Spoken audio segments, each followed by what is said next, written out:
మాకు అరవింద్ కావాలి, bus BJP కావాలి అంతే. ఎందుకు అడగక ముందుకే డైరెక్ట్ ఆ? అడగక ముందుకే డైరెక్ట్ డైరెక్టే, మాకు కవిత లేదు, ఎవరు లేదు, డైరెక్ట్ అరవింద్ అడిగినప్పుడు సమాధానం చెప్పు, ప్రశ్న అడిగినప్పుడు సమాధానం చెప్పు. చెప్పు. ఇప్పుడు ఎలక్షన్లు ఎప్పుడు ఉన్నాయి? ఎప్పుడు వస్తే వచ్చే నెలలు ఉంటాయి కావచ్చు. వచ్చే నెలలో ఎవరికి అరవింద్కి ఎత్తా ఓటు? అరవింద్కే. ఎందుకు ఎత్తావు? ఎందుకేయద్దు, ఏం చేసి మస్తు చేసిండు. ఇప్పుడు మా గలీలోకి వెళ్ళి ట్రాక్ చేస్తుండు, ఇక్కడికి వెళ్ళి అక్కడ మొత్తం బ్రిడ్జ్ చేస్తున్నా బ్రిడ్జ్ చేస్తుండు. ఇంకా ముఖ్యం వచ్చినాయి పైసలు. బ్రిడ్జ్ ఒకటి అయితే సరిపోయిందా? అన్నీ ఇంకేం కావాలన్నా, పసుపు తీసుకొచ్చిండు ఆర్మూర్ నుంచి, మంచిగా తీసుమార్కం చేస్తుండు ఇప్పుడు అరవింద్ అన్న. అంతేనా? తోపు. సెంట్రల్ ఏ పార్టీ వస్తుంది?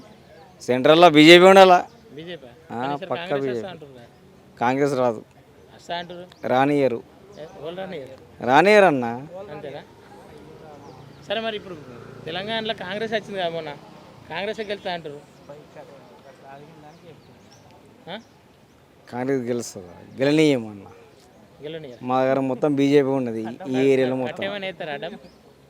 కట్టడమే కాదు, అది ఎట్లా ఇస్తామో అట్లా అవుతుంది. ఈజీ విన్ను, బీజేపీ విన్ను. బీజేపీ విన్ను. అరవింద్ అన్న విన్ను. అరవింద్ కలిసిన ఇప్పుడు అన్నతో ఫోటో దిగిన కూడా దిగిన మంచిగా చూస్తాడా? మంచిగా మాట్లాడతాడు అవుతాడన్నా? ఎందుకు మాట్లాడాలన్న? ఏమో దురుసుగా మాట్లాడుతున్నాడు.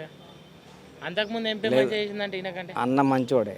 ఆమె కంటే ఆయన కంటే ముందు ఉన్న ఎంపీ ఎవరు? కవిత. మంచిగా చేసిందంట ఆమె. వేస్ట్ అది.